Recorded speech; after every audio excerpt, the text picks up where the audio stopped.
سردیس ملک موسی متعلق به دوره اشکانیان است. مجسمه از یک زن که توانست خود را به مقامی همتراز با پادشاه برساند. فرستاده اشکانی درفش عقاب نشان را به رومیان باز می‌گرداند. ما در سال 20 پیش از میلاد هستیم، بیش از 2000 سال پیش.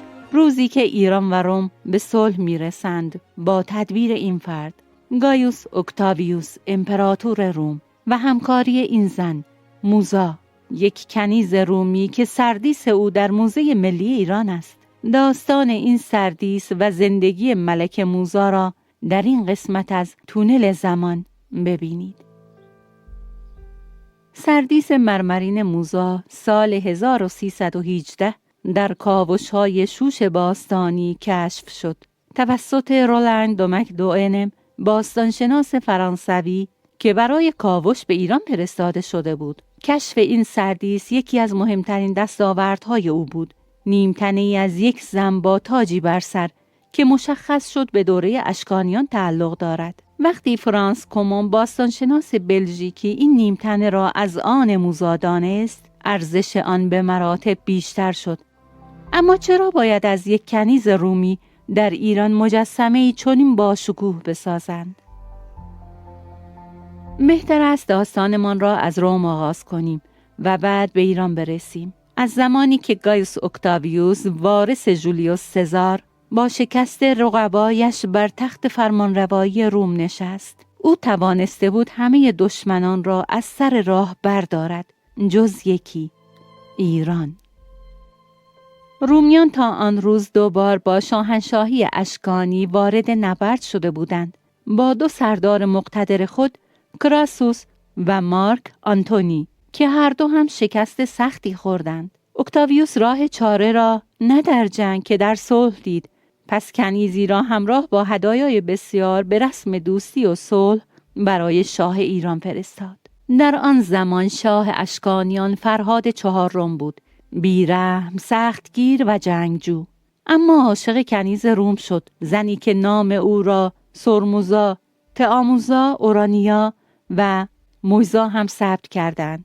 او را امروز به نام موزا می‌شناسیم، کسی که شرح زندگیش را فلاویوس یوسیفوس مورخ رومی ثبت کرده. او نوشته که این زن بسیار زیبا بود و توانست دل شاه ایران را برباید. پس طولی نمی کشد که همسر محبوب فرهاد 4 می شود و تلاش می کند تا شاه بیرق رومی را که در جنگ هرم به دست ایرانیان افتاده بود به اکتاویوس بازگرداند. اتفاقی که باعث شد اکتاویوس نزد رومی ها جایگاه یک پیروز را به دست آورد و نقش بازستاندن این درفش را از ایران بر مجسمه او حک کنند. موسی از این معامله چه به دست آورد؟ میزان تسلطش بر شاه ایران را فهمید. او آرزویی در سر داشت که با به دنیا آمدن پسرش خود را با آن نزدیک دید. پسری که آن را هم نام پدرش فرهاد نامیدند. کوچکترین پسر شاه ایران، آن هم از مادری رومی و نه ایرانی. اما موسی توانست او را به پادشاهی برساند. وقتی شاه ایران را واداشت تا دیگر پسران خود را به روم نزد اکتاویوس بفرستد تا پسر خودش تنها وارث تخت و تاج باشد. با قتل فرهاد 4 به دست این مادر و پسر سلطنت از آن فرهاد 5 شد. اما فرهاد تازه شاه شده، اعتباری در دربار ندارد، به خصوص که مادرش را کنیزی رومی می‌دانند. اینجاست که برای نخستین بار در تاریخ ایران تاج شاهی بر سر یک زن می‌نشیند، بر سر ملک موسی. و این سکه ها ضرب می شود با نقشی از فرهاد 5 اشکانی رویان و مادرش موسی بر پشت سکه با نوشته‌ای به این مضمون: سکه ایزد بانو اورانیا موسی ملکه. یوسیفوس مورخ رومی گفته موسی برای کسب مشروعیت در سلطنت با پسر خود نیز ازدواج کرده، موضوعی که 2 مورخ معاصر یعنی جون بیگوود و لئوناردو گراگوراتی آن را رد کرده و شبیه به افسانه ها دانستند. از طرفی برخی مورخین موسی را نخستین پادشاه زن ایران لقب دادند که گفته‌ای دقیق نیست. موسی گرچه بانی به قدرت رسیدن فرهاد 5 بود، اما رومی بودن او نقطه ضعف سلطنت پسرش شد.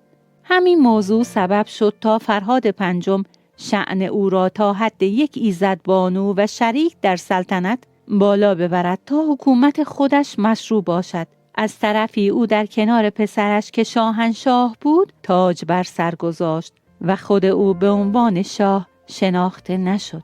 با همه اینها فرهاد پنجم توانست برای خود مشروعیت به دست بیاورد، به خصوص که عقب نشینی او از ارمنستان و واگذاری به روم خشم دربار را هم برانگیخت. ارمنستان همیشه برای شاهنشاهان اشکانی اهمیت فوق‌العاده‌ای داشت و خود را حاکم آن می‌دانستند.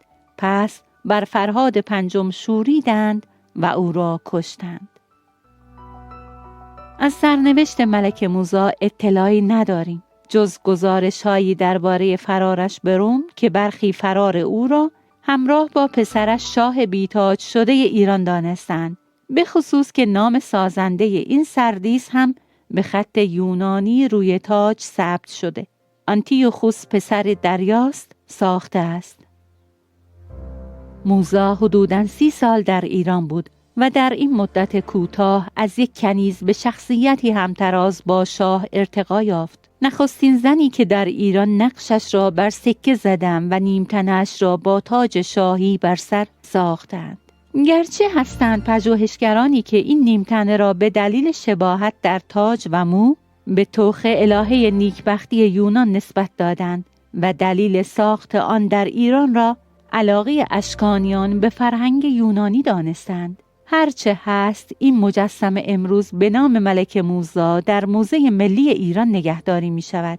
زنی که شاهنشاهی اشکانیان را دگرگون کرد.